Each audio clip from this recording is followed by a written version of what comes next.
let's scrap it being an Arabic country. Okay. Let's just talk about the other nations, okay, which give their nationalities or their passports. So do you think intricately you would feel inclusive? Let's be, we are being honest here. Exactly. I understand you. You know, as I always say, my experience will not be your experience. So for me, I have my own way of viewing things. It's not all about others. If I'm living here to survive so that I can be able to take care of myself and others, and I have that ability to do it, then I should be able to do it. But for others, they look at other aspects like, am I respected? Am I included in other things that happen around the environment? With that, if you want to consider bring in other aspects, sometimes it can discourage you or it can make you think otherwise. But from my personal perspective, if I'm offered the opportunity to live here and stay here with the people, I will do that until my time is over, then I can leave. I'll pick up the chunks from the, the bins and take my bag. I could not afford a thing. There was a day I got stuck in Dubai. I did not have transport fare. Oh my God. I slept in Union. You slept in Union? So without wasting time, I opened my boxes because I told you I came just with few pieces of dresses and I start selling. I passed through a lot of difficult times emotionally. In fact, because of the time I wanted to commit suicide. Right? Yeah. So I actually sent 3 million CFA francs. Yes. And they made me a 1-month visa. I applied a lot. If you know what 8 months looks like. I've been for 17 months, my dear, without a job here. So as we let our own light shine, we unconsciously give others the permission to do the same. Hello everyone, Naomi Tata here, live and direct from the City of Light, the City of Blinks, Dubai, United Arab Emirates. Oh yes, it's the season 2 of the real life stories of hustlers who left home to feed home. Today's story is from someone who came from far away, West Africa. I don't want to burst the bubbles by letting the cat out of the bag or telling you where the guest is from particularly. Until then, let's just pass the mic over to the guest to briefly introduce himself, and we're going to be right back.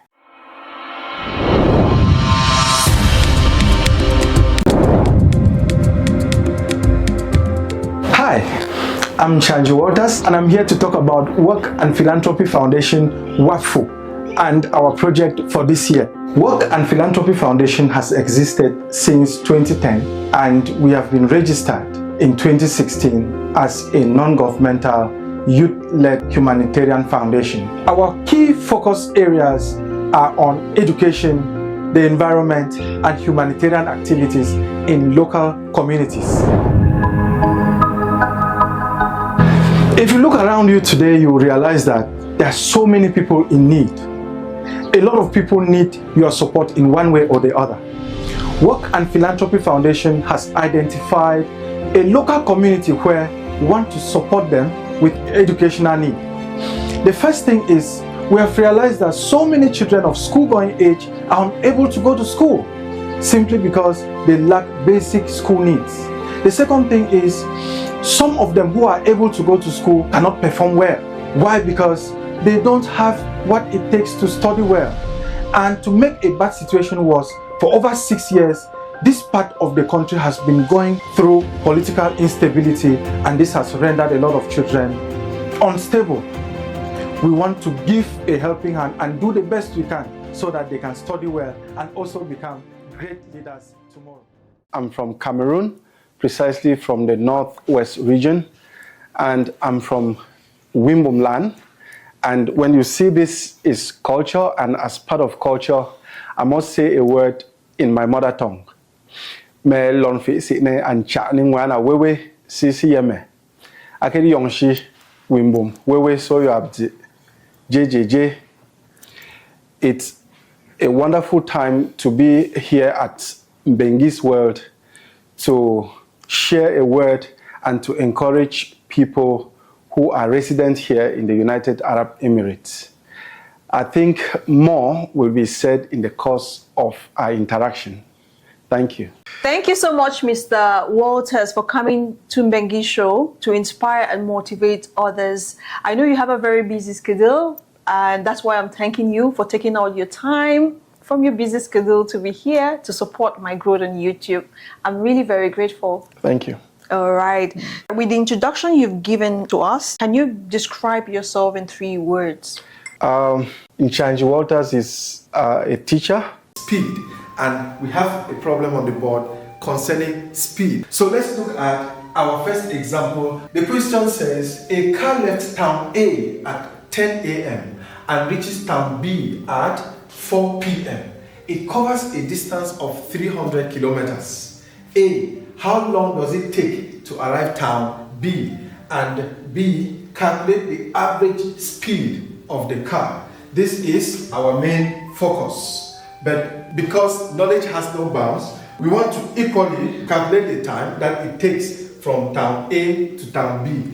And this time will help us to find our average speed. So let's move from what we know to what we don't know. He's a philanthropist. Okay. This is another community, another family that benefited from the Washroom scholarship scheme. Their main activity is cattle rearing, as you can see, and the children are only focused on this, but we are out to encourage these children to go to school in addition to this, because this is an activity they can't do without. But in addition to rearing cattle as part of their main activity, they should be able to go to school as well, so that they can become somebody tomorrow. So we've been trying our best to select some of the children and send them to school by paying their fee and assisting them with some directing materials. And a father. Oh, okay. All right. So what prompted you to leave Cameroon? And you said you're from Cameroon, Dongamantu. That's Cambe, right? Definitely. What prompted you to leave that area, and why did you choose the United Arab Emirates? As a man and as a young man growing up, it's always a quest to have a better life. And to have this better life, you need to look left, look right, look forward, look backward, to see where you can find greener pasture and make meaning out of your life. So in 2017, I reflected on my current situation at that time, and I saw that to make life more meaningful, it's good to try something else. And that's when I took the adventure to come to the United Arab Emirates. Okay, so you've been here for how many years? Because it's 8 years now. Oh, 8 years. Okay. All right. So before, how long did you pursue success in your home country before trying to conceive the idea of moving out of your country? Well, in life, there is what you want to be, and there is what the environment actually gives you. So I have always dreamed to become a diplomat, because I was worried about the wars and the negative things that are taking place around the world. And I thought maybe one of the best ways to make things happen positively is to solve problems using the pen and the table. So that's what really motivated me to become. But because of circumstances beyond our control, I was pushed into teaching, which I take it as a passion. You know, I started teaching in 2007. I taught for 1 year before going for training, then came back again and started in 2010. So I wouldn't say I was a failure, and even though I was not very successful, but at least I made some strides at that time. I taught in a locality in Magba, precisely in Gunso. And from there I went for training, and from training I went to Yaoundé, where in the capital city, where I taught for 10 years. And that's what I can say. At least within that time, I was able to do one or two things. And growing up to, I could find myself doing things that I was not able to do before. So I can count that as successes. Oh, okay. And just to come back to what you asked, why I chose the United Arab Emirates. I think it was one of the easiest way. That's what I can remember. Okay. As far as back then, that was the easiest country where the travel requirements were a little bit more affordable and flexible, that you could afford. You could easily make them up and travel. So that's the reason why I chose the United Arab Emirates. You are not alone on this scale, because I've had to interview people who came back to, because UAE did not require multiple embassy appearances, lots of bank statements, nothing. So they just had the small money, and they had to put up everything and moved over. So you are not alone. We are a lot in the box. Okay. All right. So when you conceived the idea about UAE, coming over to the UAE, did you actually give yourself a time frame of succeeding here? Because you hear people who tell you, I gave myself 5 years, and if it does not work in 5 years, I'm out.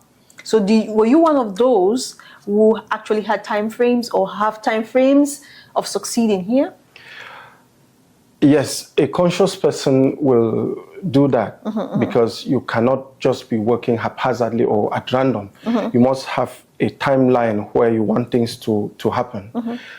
But in my case, fortunately or unfortunately, in another sense, it didn't work the way I wanted it to be.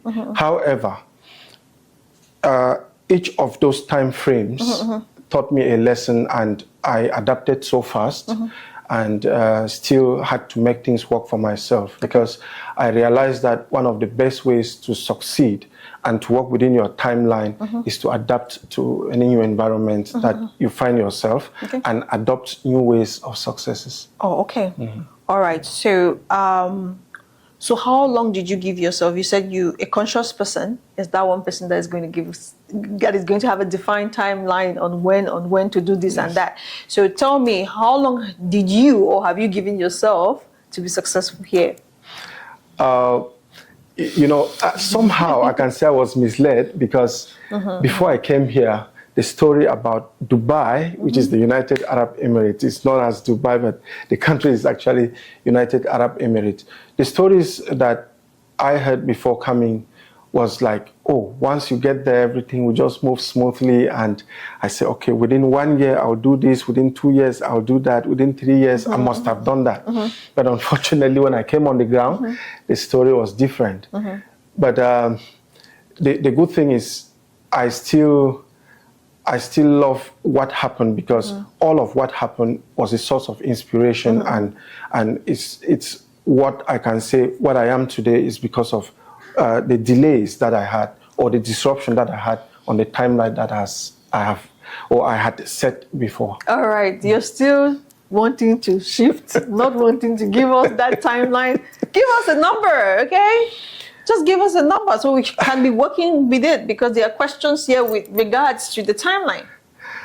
A timeline, I believe that by 5 years, I should be well to do. Like I should have attained a certain level of objectives in my goal line. So that's what I can say as a number. Okay, so you gave yourself 5 years. Yeah. We're coming there. All right, so what were your first impressions upon arriving in the UAE? Let's talk about specifically the weather conditions, the accommodation, as well as the overall. Yeah. Climate-wise, when I came and... when did you arrive? I arrived on the 17th of July. Oh, my God. And you can imagine what happens during this time.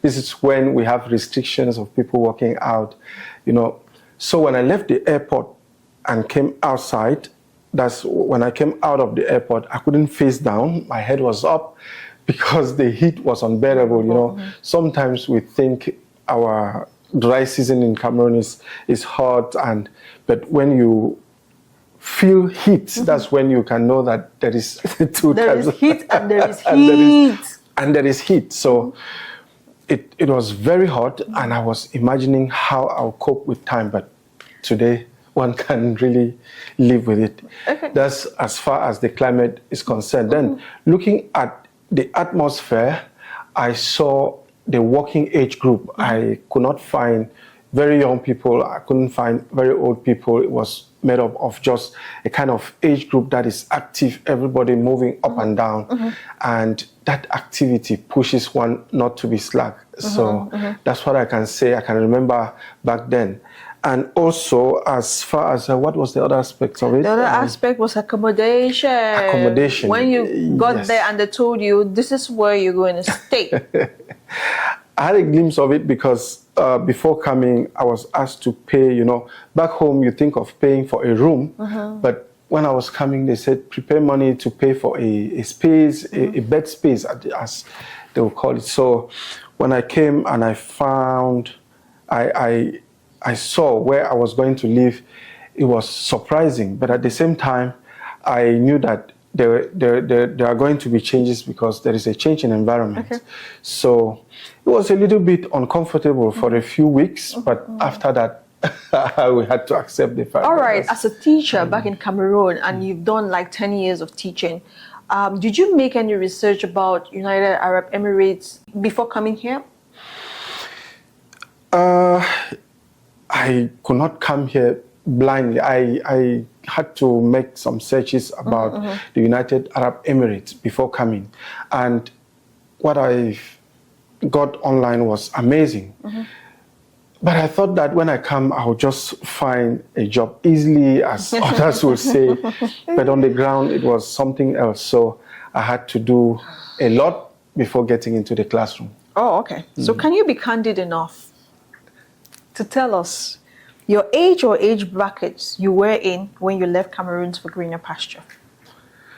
I left Cameroon in like the early 30s. Okay. To come to the United Arab Emirates. Okay. And when I arrived, I saw people younger than myself doing well and having jobs that are, better paid. It was some kind of like discouraging to me, asking myself, why did it take long for me to, but I quickly answered the question knowing that this is a different environment, this is a different country. So different things operate. Okay. All right. So you've said you tried to pursue success in your home country. You were a teacher for 10 years. And that's what you just gave us a summary before of what you were doing proud to come into the UAE. You spent years of teaching. Can you be candid enough to tell us how much your salary was as a teacher in your home country? That's where, when you think about it and you compare to what happens now, you realize that it's something questionable. You ask yourself, why does it happen that way? Back home, the salary range was 300 dirhams, as you can compare to UAE currency. It's about 300 dirhams for the basic salary. You may have some little motivation and benefits. Probably if you teach an examination class and you come early in the morning for early morning classes and late afternoon classes, you may be paid differently and other benefits. But the basic salary was within the range of 300 dirhams. Okay. So at least you had the experience. However, you were leaving your home country with giving yourself a timeline. Yes. Of 5 years. Do you think that time frame you gave yourself to succeed in the UAE was realistic? It was realistic, very realistic, because I know myself and I don't count on people. I don't count on, let me say, I don't count on external influence on I know that this is what I'm working for. So why should I fail? I'm not working to fail. So I gave myself that time. Even it was too much because I would have given a shorter time than that. But I extended it to 5 years, knowing that if everything being equal, I should be able to make it within that time. But as you have it, it never happened. But I was not pushed back. I was not. Because I will tell you, it was very unrealistic. How? Very. How would you be in your home country all your life? You landed UAE while you're in your 30s, and you expected a foreign land to bless you in 5 years, when your own country could not do that to you. Was it actually realistic, Mr. Waters? remember, I was living because I wanted something better. Yeah. I was not living for something smaller. But should better come within 5 years in another man's land? Definitely, because there are people who have done it within 2 years, within 3 years. So why should I be an exception? I put myself in the shoes of someone who is working to achieve a set goal. And if I'm working to achieve a set goal, within 5 years, I should be able to meet up with that and move on to another thing. It is not like within 5 years, I will achieve everything, but at least within 5 years, I should achieve what it takes to live comfortably and, of course, start from there to achieve bigger things. Okay. So you came to the UAE with the intentions of being teaching? Definitely, I didn't come to switch my profession. I came to continue with teaching because when I went into teaching, I developed a lot of love for it. I saw the impact that teachers have. The impact that teachers have in the society, and I said, if I'm one, it's something to be proud of. So I came with the intention of continuing with teaching. Okay, so let's shift the dynamics from your experience and let's get into the love affairs in Dubai. This is just to break the ice before we go back into the experience. Okay. Yeah. So I don't know if you're married. Are you married? Yes, I am a married man with a kid. Oh, okay. Both of them, you're here with them? Or? Definitely, they are here with me. Okay, that's perfect. All right, so I can proudly say Mr. Waters have been there and done that. I'm a single person. Yeah. Right? So in a city of Dubai where love is hard, let me put that in bracket because that's what many people say. Love is hard to find. How, as a married person, from a married person's perspective, how would you advise me as a single person to tread?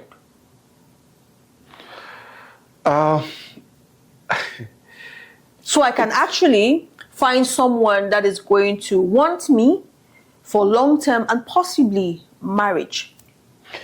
Yes, it's true that here there is a lot of deception where people say what is not. And as you mentioned, it's some kind of difficult to find someone whom you truly love. But it is just difficult, not impossible.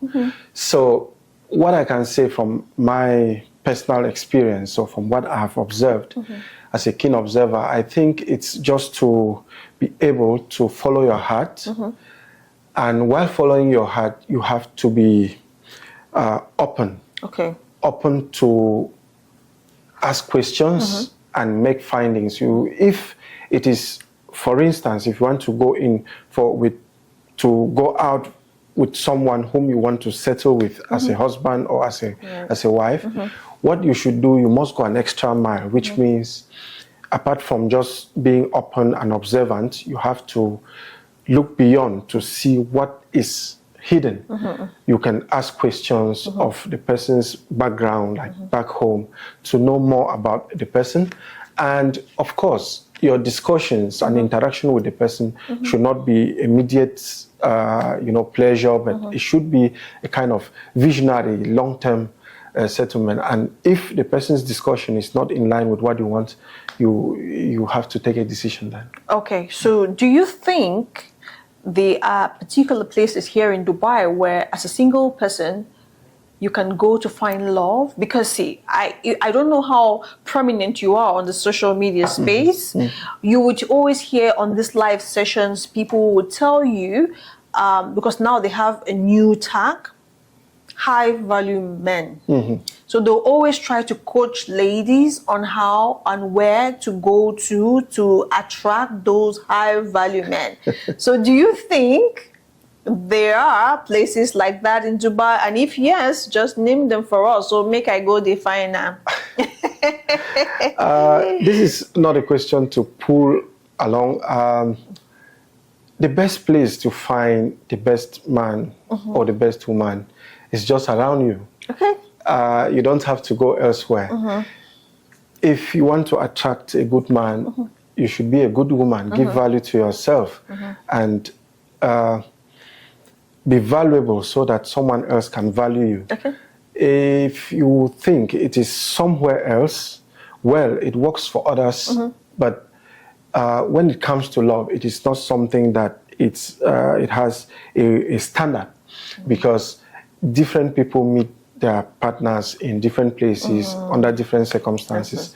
So I'll just say the best thing that you can do to yourself to find a good husband or a good wife is to give value to yourself and be calm. Don't be like others out there who expose themselves and make appear to be cheap instead, and think that that is a way of attracting men to yourself. No, attracting men to yourself is by giving value to yourself. And one more thing that I think can also be counted as a way of finding someone is through social interaction. And social interaction has physical as well as the media that we have nowadays. You can't do without it, but you just have to be cautious when it comes to this social media. All right. All right, so do you love living in Dubai? If I say I don't love living in Dubai, then I'm lying to myself. It's not only Dubai, but wherever I find myself, I try to make it as comfortable as possible, because that's where I am at that moment, until I change, that I can say, okay, I don't want to live here again, but so long as I'm here, I would like to live here. And to be able to love living here, I have to contribute in my own little way to make the place comfortable. Okay. All right, so on your personal experiences throughout, you said 8 years, right? Yes. So can you just share with us, like, how the living condition, the housing, the job hunts, the employment, the visa changes have been over the past 8 years? Yeah, my story is not a very pleasant one. When I came from the classroom, I entered the washroom. That's just to tell you, I instead of having that teaching position that I was aiming for, I came and got a job as a cleaner. Okay. And I did this for 4 years. Whoa. Out of the 8 years. And this 4 years was without any promotion, without any change. I think I had a little change. After 2 years, there was 100 dirham increment in salary. And the basic salary was 1,050. Okay. So that's what I lived on for 4 years. Wow. But I didn't give up. This, what I mentioned now, is not a kind of demotivating factor, but this is one of the reasons why I'm strong. And it was not a surprise to me, because I've grown up as in the hands of a single parent, and I've learned to fend for myself. And whenever I'm faced with a situation, it's just a matter of time for me to adapt to it. So I wasn't discouraged by it, and I knew that that's what I could use as a springboard to grow, to bounce to where I wanted to be. So it took me 4 years in housekeeping. Was it in a hotel or? Yes, in a hotel. And while there, I tried as much as I could do. I could. I did training, cross training as a supervisor. I did cross training as an order taker. I did cross training as a receptionist. But all of this, I was not able to have the promotion to move to another sphere. Can I just cut you short to know the hotel brand? It was with the Millennium. But now I think the hotel particularly has withdrawn from Millennium. I think they're joining another group of hotels. But it was not actually a good experience. But what I can say is, whenever you face challenges, you face a difficult situation, it is not for you to get discouraged. It's for you to think, how do I get out of this? Yeah. And the way out of it is just to work hard, keep your eyes open, keep your head up, and be persistent in what you do. You know. So after 4 years, I had been studying online, or partly online, and I had to go and write my exams. So when I asked for permission to go home, I was told bluntly that either I resign or I chose the job. So after investing money, I said to myself, I have to take a bold decision at this time. So I gave up the job, I went home, I wrote the exams, and coming back thinking it was a breakthrough, it was another tight corner where I entered into. So wait, did you outrightly tell them you're going to write exams? Definitely. I did not only tell them that, I asked them to give me 7 days to squeeze up and write these exams and come back. If I happen to cross the 8th day, that's when they can terminate my contract and do whatever they want. But they refused. Wow. And you know what it means to travel from here to Cameroon. The number of days you have to take in transit, the days you settle down to write the exams. But I squeezed it down to 7, that is 1 week. But I was not given this opportunity. So I had to choose the exams over the job. And when I came back, it was not easy. That's when I went for about 15 months without a job. And it was hard. How did you cope without a job for 15 months? I've been 17 months here without a job. Yes.